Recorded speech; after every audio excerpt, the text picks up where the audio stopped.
지난 12일이죠. 암호화 화폐 비트코인 캐시 등의 급등세 속에 국내 최대 거래소인 빗썸의 서버가 일시 마비됐습니다.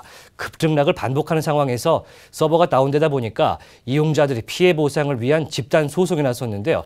과연 보상받을 수 있을지 로이슈의 김주현 기자와 풀어보겠습니다. 네, 안녕하십니까? 안녕하십니까? 일단 집단 소송 움직임에 나섰습니다. 빗썸 때문에 피해를 봤다 이런 얘기인데 어제부터 소송인단을 모집하고 있어요. 어떤 내용입니까? 네, 사건의 발단은 지난 12일부터 시작합니다. 비트코인에서 갈라져 나온 가상화폐인 일종인 비트코인 캐시의 가격이 급등하면서부터 시작됐습니다.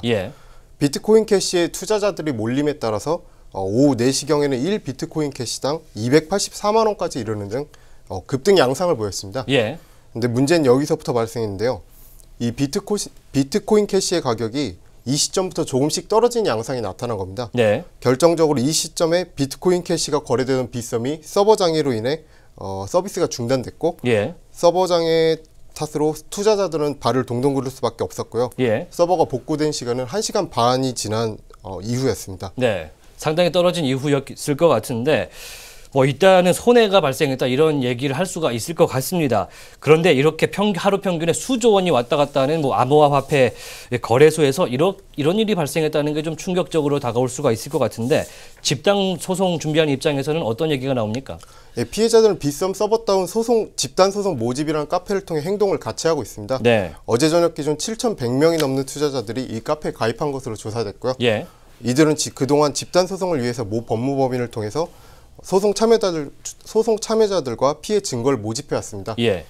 이들이 모두 소송의 원고는 아니겠지만 빗썸으로서는 수천 명의 원고를 상대하게 되는 셈입니다. 그렇군요. 이들은 현재 소송인단을 모집 중에 있으며 본격적인 법적 대응을 위해 절차를 밟아나가고 있는 것으로 알려졌습니다. 소송을 대리하게 되는 로펌 측은 빗썸의 거래량이 많은 국내 최대 가상화폐 거래소인데 이전부터 서버 다운 등 문제가 잦았는데도 불구하고 대비책을 마련하지 않은 점에 대한 민사상 책임을 묻겠다는 계획입니다. 어떤 거를 청구 금액으로 한다고 합니까? 로펌 측은 서버 마비 직전의 가격과 재개 직후의 가격 간 차액을 청구 금액으로 해서 민사상 손해배상 청구를 할 예정입니다. 일단 마비가 되기 직전이 최고점을 찍을 때니까 그 이후에 내려온 가격의 차액을 청구 금액으로 하겠다. 그렇군요. 빗썸 층에서는 반응이 어떻던가요? 투자자들에게 상당히 큰 규모의 피해가 발생했음에도 불구하고 빗썸 측의 공개적인 대응은 사고 발생 다음날 홈페이지를 통해 게재한 사과문이 전부입니다. 사과문이군요. 그렇습니다.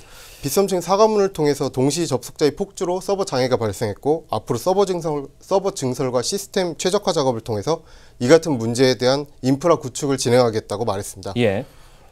그러면서 회원들에 대한 보상을 진행하기 위해서 로펌을 포함해서 고객 자산 보호센터 등을 포함 논의 중에 있다면서 보상안을 재공지하겠다고 말했습니다.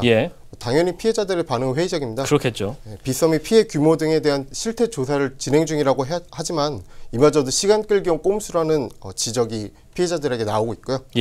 또 빗썸이 시스템 정상화 과정 중 투자자 보호 명목으로 대기 상태에 있던 매수 매도 거래권을 일괄 취소했는데 이 역시 고객 동의 없이 진행된 부분이었다는 것을 문제 삼고 있습니다. 그 게임 서버에서나 볼 수 있었던 롤백이 지금 암호화폐 서버에서도 일어나고 있는 건데 이게 만약에 법적인 공방으로 가게 되면 어떤 것들이 쟁점이 될까요?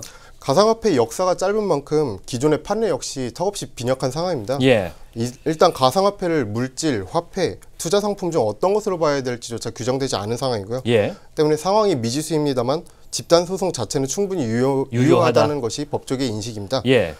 가상화폐를 규제하고 통제하는 법이 없을 뿐이지 가상화폐가 불법적인 것이 아니기 때문에 소송 자체는 유효하다는 거죠. 그러나 온라인 투자 상품 가격이 급등락으로 인한 손실 책임을 모두 빗썸 측에 묻기는 어려울 것이라는 관측도 나옵니다. 고의로 발생한 사고가 아니기에 서버 과부하로 인한 발생한 사고의 책임을 전부 빗썸에게 지우기는 쉽지 않다는 것이죠. 손해 청구 시 사고에 대한 거래소의 책임이 극히 제한적으로 인정될 가능성도 높아 보인다는 의견도 나옵니다. 만약에 빗썸의 이 집단 소송이 사실 이게 처음은 아닌 것 같은데 지난 7월에도 개인정보 유출이라든지 해킹 관련된 논란들이 있었던 적이 있는데 그때는 또 어떻게 됐습니까? 그렇습니다. 빗썸은 회원들의 정보 유출로 인해 한번 곤혹을 겪은 바 있습니다. 지난 6월쯤이었어요. 빗썸은 3만 명 규모의 개인정보가 유출된 사실을 인정했습니다. 이에 따라 검찰 당국까지 수사에 나섰고요.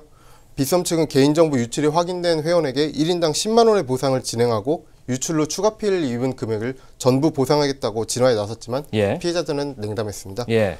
결국 피해자 140여 명이 모여서 집단 소송을 제기했고 현재 진행 중으로 알려져 있습니다. 현재 진행 중이면은 두 개의 소송이 겹치게 되는 건데 안타깝군요.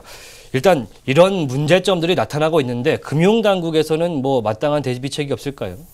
맞습니다. 우리나라 현행법상 가상화폐 거래소를 금융회사로 분류하고 있지 않기 때문인데요. 예. 인터넷 쇼핑몰과 같은 통신 판매업으로 가상화폐 거래소를 분류하고 있는 상황입니다. 예.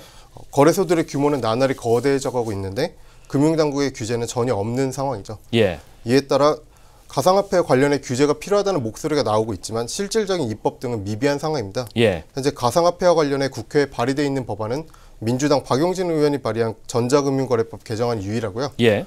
같은 당 심기준 의원이 가상화폐의 정의에 대한 법적 근거를 마련하는 법안을 준비 중에 있긴 합니다만 아직 갈 길이 멀다고 봐야겠습니다. 네, 알겠습니다. 좀 뭔가 대비책이 필요한 것 같습니다. 네, 지금까지 빗썸의 서버 다운 사태 관련해서 로이슈의 김주현 기자였습니다.